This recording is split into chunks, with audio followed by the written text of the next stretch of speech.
নমস্কার বন্ধুরা, আজকের আমি করলার ডাল রেসিপি করব। এই মুসুরির ডাল ভিজিয়ে রেখেছি, এবার এটাকে ধুয়ে বসাবো। দেখুন, আমি ডালটা সিদ্ধ বসিয়ে দিয়েছি, এবার এটা সিদ্ধ হবে। এই দেখুন, আমি করলা নিয়েছি, এবার এই করলাগুলো ঝুরি ঝুরি করে কেটে নেব।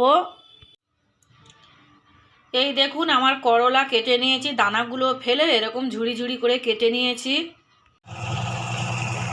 দেখুন, আমার ডাল সিদ্ধ হয়ে গেছে, এবারে আমি জল দেবো। বেশি জল দেবো না, এটা একটু ঘন ঘন করে করব। এটা করলা ডাল তো ঘন ঘন করে করব। এই আমি জল দিয়েছি, এবার নুন হলুদ দেবো। এই আমি নুন দেবো, হলুদ দেবো, দিয়ে ফুটিয়ে নেব। দেখুন, আমার ডাল ফুটে গেছে, এবারে আমি নামিয়ে নেব। এবারে আমি এই করলাগুলো ভেজে নেব। কড়াতে তেল দেবো। ভালো করে করলাগুলো ভেজে নেবেন, তাহলে ডালটা তিতো খেতে লাগবে না, খেতে সুন্দর লাগবে।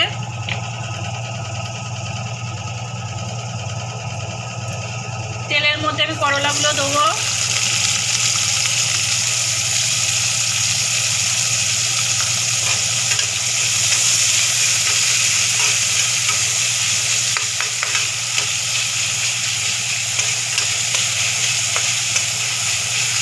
ভালো করে করলাগুলো আমি ভেজে নেব।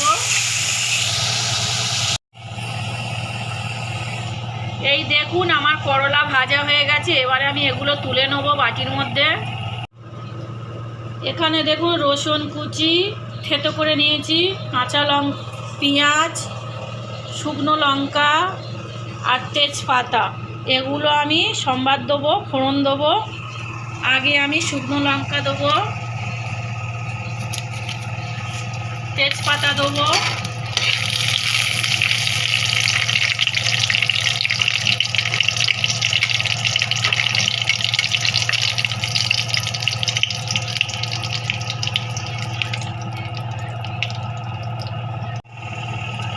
এই দেখুন, আমার শুকনো লঙ্কাটা লাল হয়ে গেছে, এবারে আমি পাঁচফোড়ন দেবো।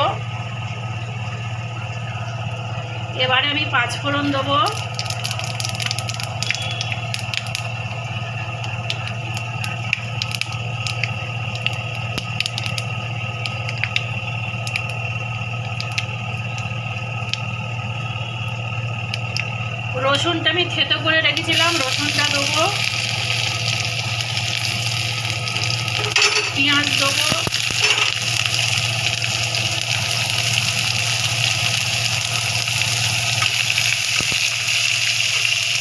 দিয়ে ভালো করে ভেজে নেব।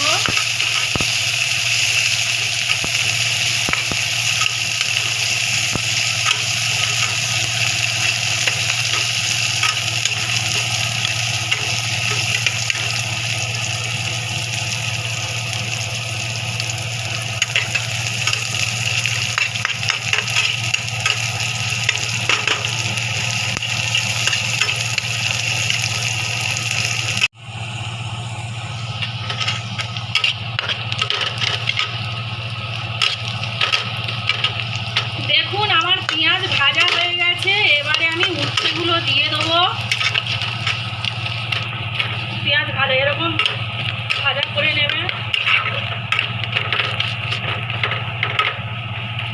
এবারে এই ভাজা উচ্ছেগুলো আমি দিয়ে দেবো।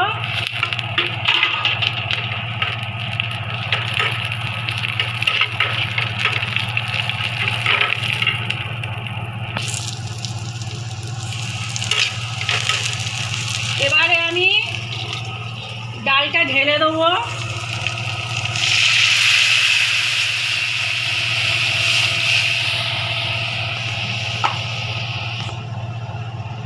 ভালোভাবে ফুটে গেলে নামিয়ে নেব। দেখুন, আমার উচ্ছে ডাল হয়ে গেছে, এবার আমি নামিয়ে নেব।